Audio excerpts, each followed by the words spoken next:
Welcome to Would I Lie to You, the show where barefaced lies and well-masked truths. On David Mitchell's team tonight, an actress who once worked as a children's clown. She went from huge feet to cold feet. It's Faye Ripley. And a DJ whose radio show is aimed at young, hip and with it people. I would listen, but it clashes with the Archers. It's Melvin Adoom. And on Lee Mack's team tonight, a presenter who once competed for Wales in gymnastics. She literally bent over backwards for her country. It's Gabby Logan. And a comedian whose first job was selling ice creams. I bet he made hundreds and thousands. It's James Acaster. And we begin, as always, with round one, Home Truths, where our panellists each read out a statement from the card in front of them. To make things harder, they've never seen the card before. They've no idea what they'll be faced with. And it's up to the opposing team to sort the fact from the fiction. James, you're first up. I once spent the night in a bush in Basingstoke. David's team. Right. That's a true. Yeah.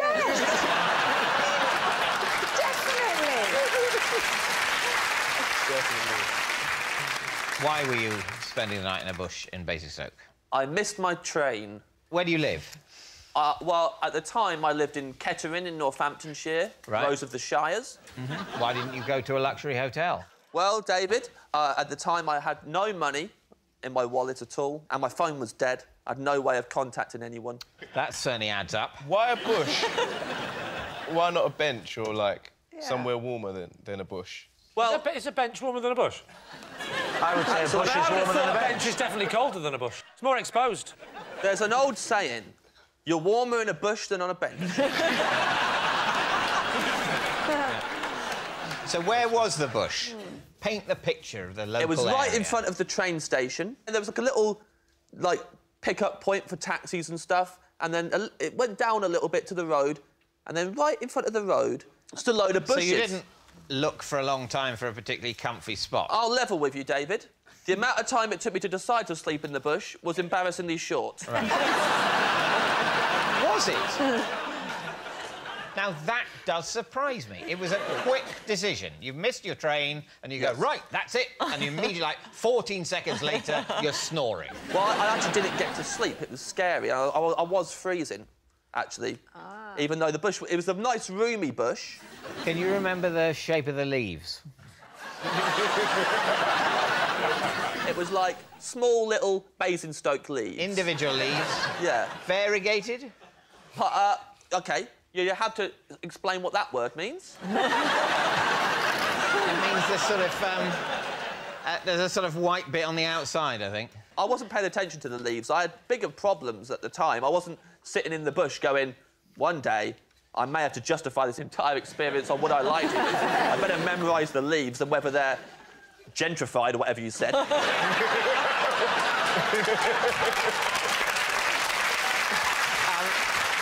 So, James, you've settled down in the bush Yes. and you're lying there, but it's cold. Oh, I'm sitting there. Sitting in the bush? Sitting there, cross-legged and cold. I had a T-shirt on.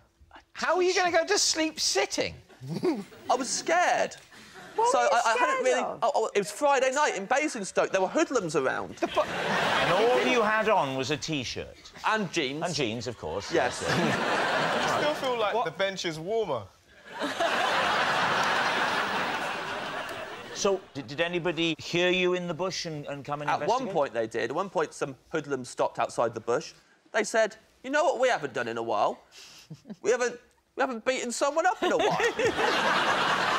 That's how they speak, David. Bullies speak like that to each other. And I was in the bush, and at the time I was wearing a red dress. What did you say? What? I was wearing a dress by now. Why? You said you're in a T-shirt. Originally I was in a T-shirt, and then I had to put a dress on. Why did you put a dress on? Why? It was cold. Where did you get a dress from? I had it in a bag. Why? I was making a short film, and I had to buy the wardrobe for the cast. You're in the bush. The hoodlums had moved on. They didn't beat you up. I tricked them. I put the bag over my head. You seriously put the bag over your head? Yeah, put yourself in my shoes. They're saying they want to beat someone up. if they look down and see me wearing a dress, it'll be like Christmas. So I put the bag over my head, and now if they look down, they'll think someone's left a bag and a dismembered body in a bush. People at home, don't put bags on your heads. No. Let's go back to the temperature of this bush now. You said you went into the dress for warmth, but surely the jeans and the T-shirt were warmer than the dress. There's a lot I of don't ventilation. think... I think he to said be he put fair, the dress I on don't think over. he took the jeans Yeah. and T-shirt. Oh, it was double. Yeah, no, but he didn't slip out of the jeans and the T-shirt, fold them up nicely at the side, and then get the dress and put it on and go, oh, I look wonderful. He wasn't doing that. Oh, right. By the end of the night, he's wearing the jeans, the T-shirt, the dress, and the bag. May I just say, it's lucky this didn't happen to Melvin, because if so, he'd have been on a bench wearing a dress and nothing else.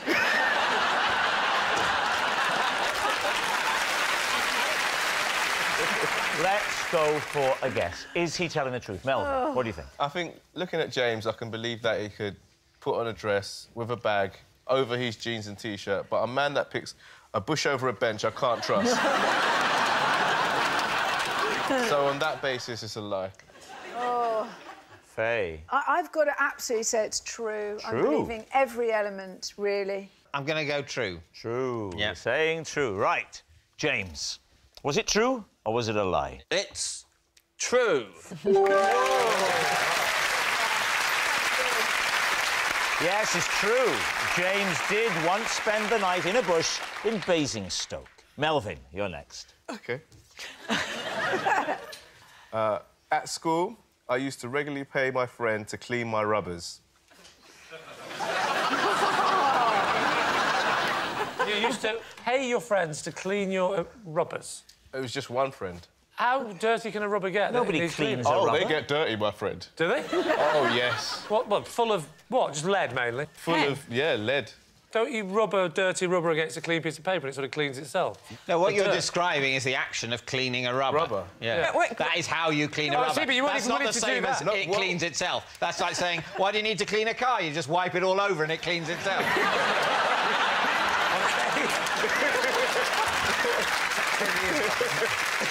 10 years. what is your... 10 years of this kind of What? bullying. What was your friend's name?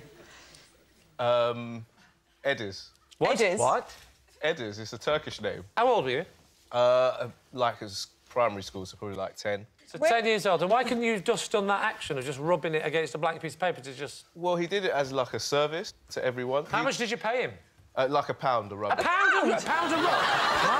Yeah. Why couldn't you have done it yourself? I'm confused. Because it used to have, like, a nice smell when you had it back. Are you sure it wasn't Edis? Where was this magical smell coming from? Well, that's the thing. We didn't know until we got Did older. you never... See, if I was giving a man a rubber and he went away and he came back and I went, that smells differently, I would say, why does it smell differently? I would just leave it at that and go, that's different. Yeah, here's a pound. He just said he found out years later.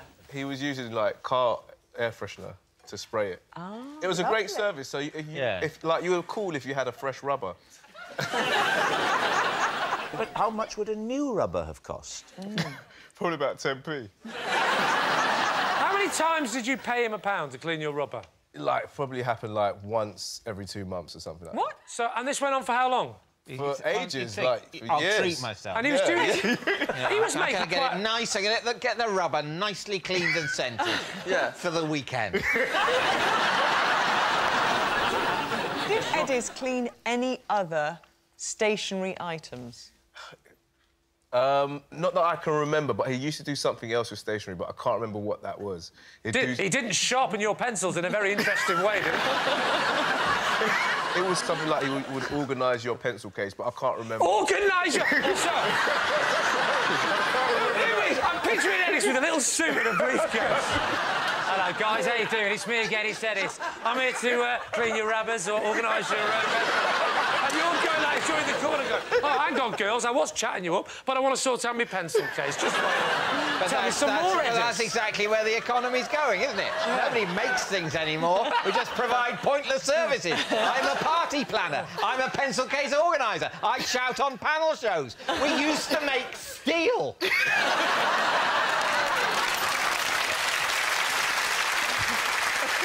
What's it gonna be? Look, the thing is, during my one, which was true, I started thinking it was a lie.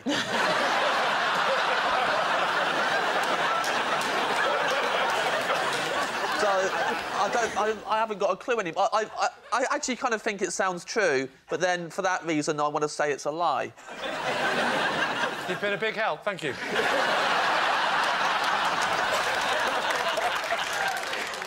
Gabby. My gut's saying true. What's your gut saying? Go on, let's go true. You're going to say true? Melvin? It is. Was it true or was it a lie? It is true.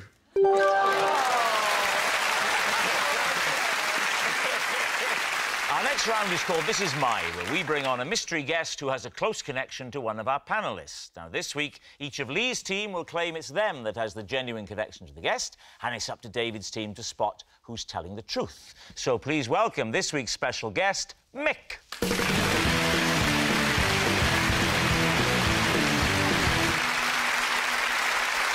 So, Gabby, what is Mick to you? This is Mick, and I deliberately tripped him up during the wheelbarrow race at my son's sports day. OK, James, how do you know Mick? This is Mick, and for 6 months, he was my sworn enemy when a practical joke got out of hand. And finally, Lee. This is Mick, he's my son, and I'm only allowed to see him every second Friday.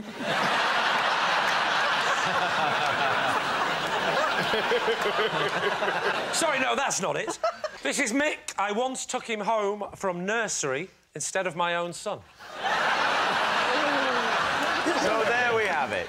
Is Mick Gabby's cheated child, James's feuding friend, or Lee's traded toddler? David's team, where would you like to begin? Well, Gabby, the wheelbarrow race, you were also a competitor. What was the format of the race, and how did the accident Your happen? classic sports day wheelbarrow race. Child is the wheelbarrow. I was driving my son as a wheelbarrow, and Mick's mum, Barbara, was driving him. And there's always a lot... I feel our family gets a lot of pressure on sports day because my husband was an international rugby player and I did sport. And people always look at us as if they're the ones to beat. You know, I always feel that added dimension of competitiveness. You were a rhythm gymnastic, weren't you? I was a gymnast. Yeah, I think they're looking more at him. Carry on. So we were in the lead, my son and I. And you know, like in your peripheral vision, you can feel somebody coming. And as we got to the turn, they were level with us, and my son's arm buckled, and which is for a wheelbarrow race is a bit of a no-no. So it takes you a couple of seconds to recover. So now we're behind. Quite painful for your son as well. Perhaps that should be the main concern. Classic sports person. Oh, That's a no-no! We need this! We got back level with them, and I'm ashamed, obviously, about what happened next. So I can feel, you know, these horrible thoughts coming into my mind. You know, we could take him out. You know, we could. Wow. Come on, this is why we've been taking all the drugs. And I stood on his hand, and so I know. Deliberately. You were thinking we should take him out. So he then slightly buckled. So Which is a no-no. He got himself back into the race, and I decided that I couldn't let us win because that could be construed in some people's eyes as cheating, standing on the opposition's hands. And in some people's eyes, physical assault. So I had to then sabotage us because I couldn't let us win. So I deliberately kind of pushed my son into the ground. So you assaulted 2 children. I kind of just, you know, pretended to trip onto Reuben. So, and then his arms buckled, double buckle, which is a no. And that meant... Reuben is your boy. Yes, oh gosh, yes, yes, yeah. You know, the one with the face like that. All right, who would you like to speak to next? OK, James, so Mick became your sworn enemy because of a practical joke. That got out of hand. That got out of hand. Yes. So what was the practical joke or prank? First of all, I'll say for the record, before we carry on, I hate this boy. I'm nothing but content for him, and I'm furious he's got on this show. I just think I feel I can only see him every second Friday.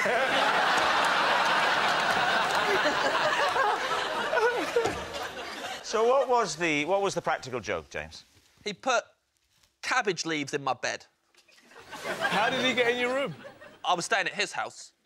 On a sleepover? How old are you? A few years ago. Yeah, well, he wouldn't have been born. He was 9. And you were, what, 31? I was, what, 28? 29? And how do you know him? I know his dad. He's his son.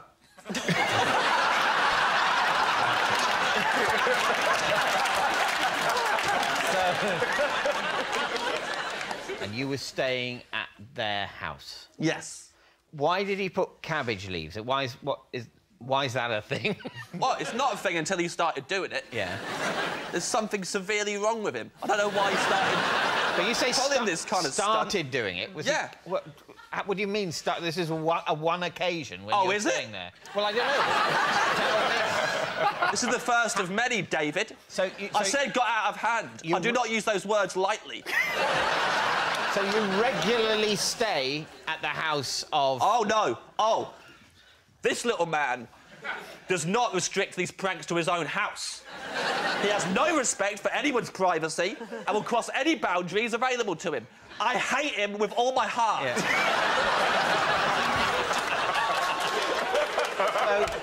So he initially put cabbage leaves in the bed you were sleeping in when you were staying at his father's house. Yes. Right? And then subsequently... Yes. He has followed you and put cabbage leaves in other places you've been sleeping. No. OK? What then? He sent me a cabbage in the post.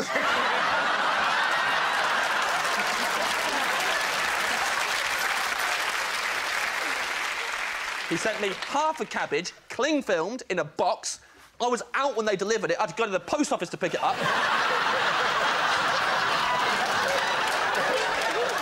There was a note inside that said, "You got cabbaged again."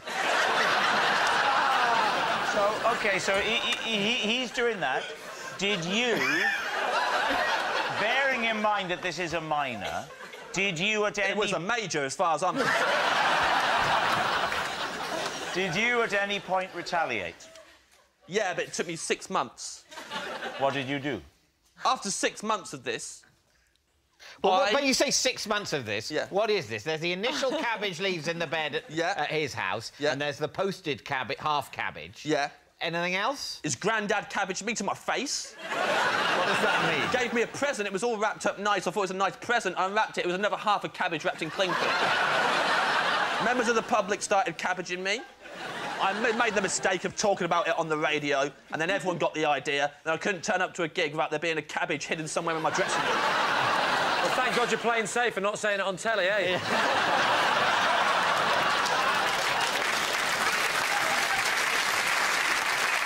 So, did you retaliate? Absolutely did. I removed all of his belongings from his bedroom and replaced them with cabbages. That's, I would say, a disproportionate response. 6 months of my life, David. 6 months of my life of not knowing where the next cabbage was coming from. It was horrible. I had to go big. I've been cabbaged so many times. Somebody started a Twitter account, was tweeting pictures of cabbages on me every day. They said stuff like, "Oi, oi, Savoy." It was horrible. And that was just the tip of the iceberg. It's a lettuce! It's a lettuce, you idiot! No, but come on, cut me some slack! No. I would say that compete with anyone that. who can enjoy that joke about a lettuce would have to be a sociopath.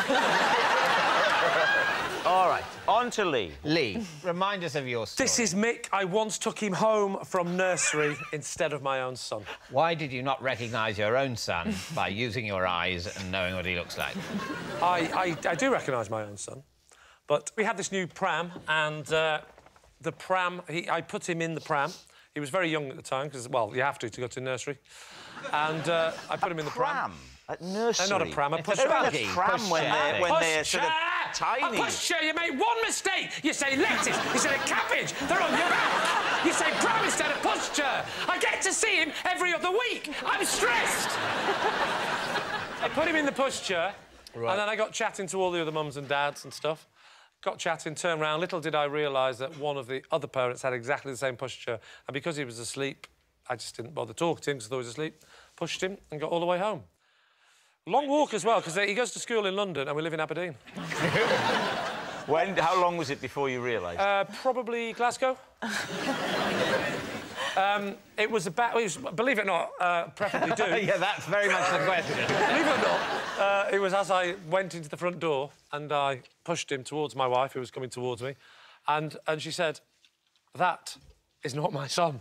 But the other mother would have recognised her child, so let's go to the other mother. Let's go to the other mother. What happened there? So, obviously, I'm not there to see the other mother.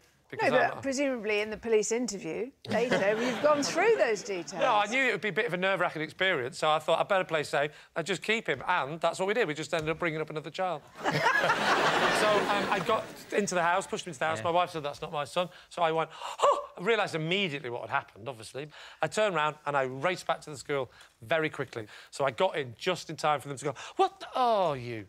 And then... So you got back just in time. Got back in time. Just before Mick's mother was going to start screaming, "My child has disappeared, my child has disappeared." Yeah, because what had happened is she was getting a bit frantic, but someone had calmed her down by doing the obvious and pointing to the child and saying, use your logic here. Yeah. There's a child abductors don't tend to leave a child as well.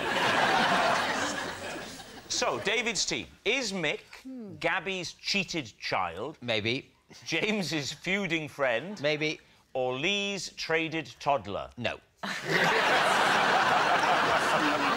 I think that the cabbages, that is a good trick, because cabbages, when they get warmed up, stink. I also have, been to many a sports day where the parents do get incredibly competitive. I would probably lean towards Gabby. What about you, Melvin? Which way are you leaning? I believe Gabby, but James is just weird, so I believe him even more. Your paranoid view seems to be the whole country's in on it. Now everyone's sending you cabbages. Every time people laugh at me, I suspect they're my enemy, which makes my job very difficult.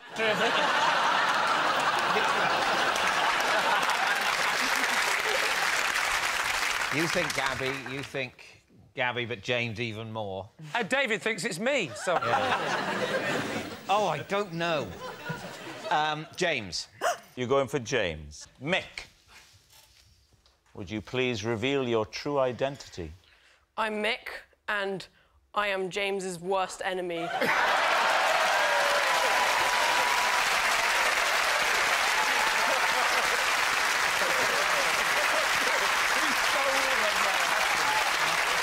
Yes. Mick is James's feuding friend, and here's the proof that is what James did to Mick's bedroom. Thank you very much, Mick.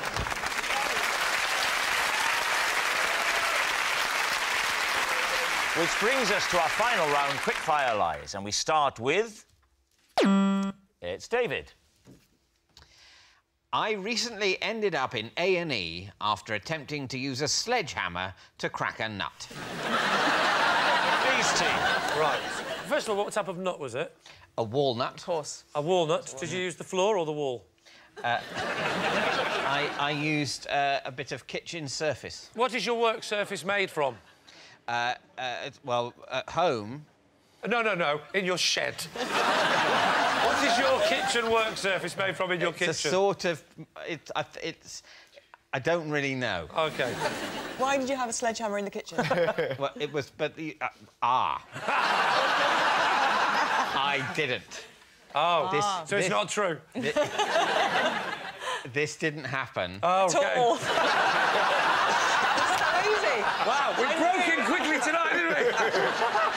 This didn't happen at my house. Where did it happen? At my parents' So house. why were you trying to describe your house when you were talking about the work Because he surface? kept asking me about my own work surface. I'm just trying to be as helpful as possible. OK, can you tell us the colour of the kitchen surface in your parents' house? Brown. Brown. Was it Brown? Was it a wood? No, Did it look like a tree, but flat? I don't know what it's made of, but it's... Is it Formica? Might be Formica. Wooden Formica. Your parents have got wooden Formica tabletops. Why don't you use your television money and treat them, you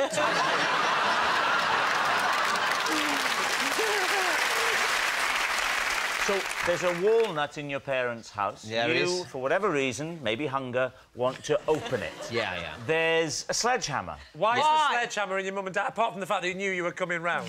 I had to go and find the sledgehammer. Where was it It was in in the the garage. Right.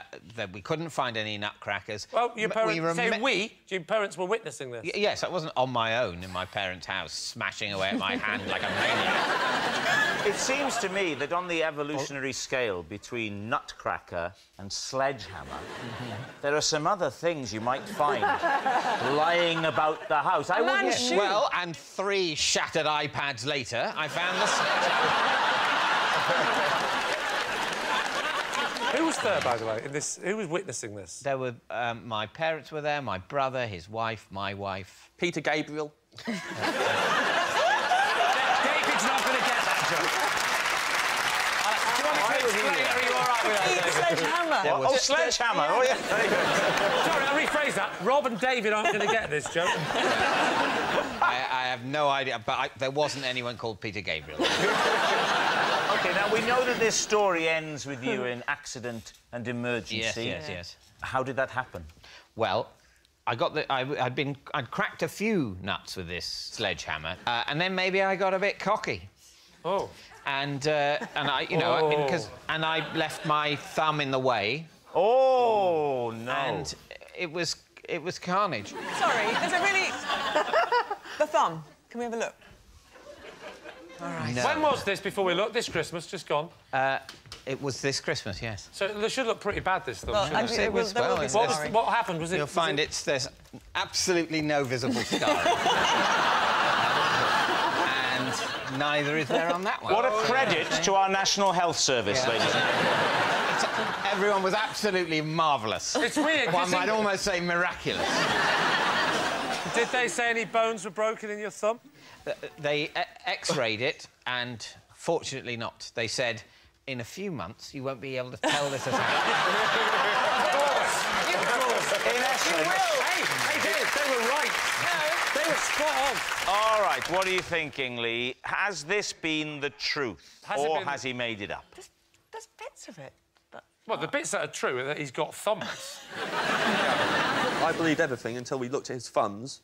There's nothing And there. then I was like, that man not only has not hit himself in the thumb with a sledgehammer, but I don't think he's picked up anything in weeks. You